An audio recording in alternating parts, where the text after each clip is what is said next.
بسم الله الرحمن الرحيم. عن ابي هريره رضي الله تعالى عنه قال قال رسول الله صلى الله تعالى عليه وسلم: ما انزل الله داء الا انزل له شفاء. رواہ البخاری۔ نبی کریم صلی اللہ علیہ وسلم نے ارشاد فرمایا، اللہ تعالیٰ نے کوئی بیماری نہیں اتاری مگر اس کے لیے شفا اور علاج ضرور اتارا ہے۔ ترمذی شریف کی ایک روایت میں ہے، کچھ دیہاتیوں نے عرض کیا، قالت الاعراب یا رسول اللہ الا نتداوی، یا رسول اللہ ہم دوائی لے لیا کریں؟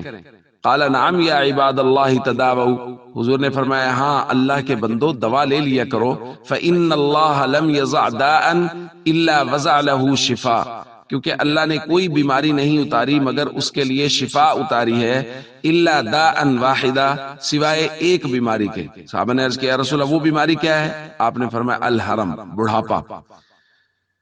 تو اب صحابہ کرام کی صورتحال یہ ہے کہ وہ دوائی لینا ہی توکل کے خلاف سمجھ رہے تھے، لہذا وہ کہہ رہے تھے ہم دوائی نہ لیا کریں، بس جب کوئی اس طرح کا مسئلہ ہو تو ہم اللہ تعالیٰ سے دعا مانگ لیا کریں۔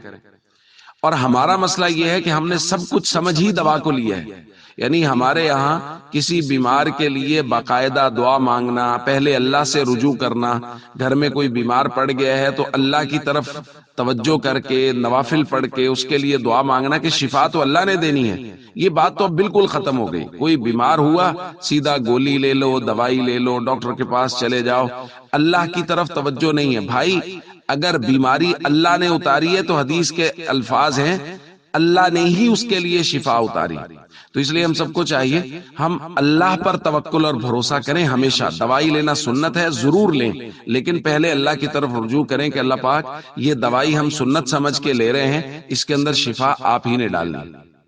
السلام علیکم ورحمۃ اللہ وبرکاتہ۔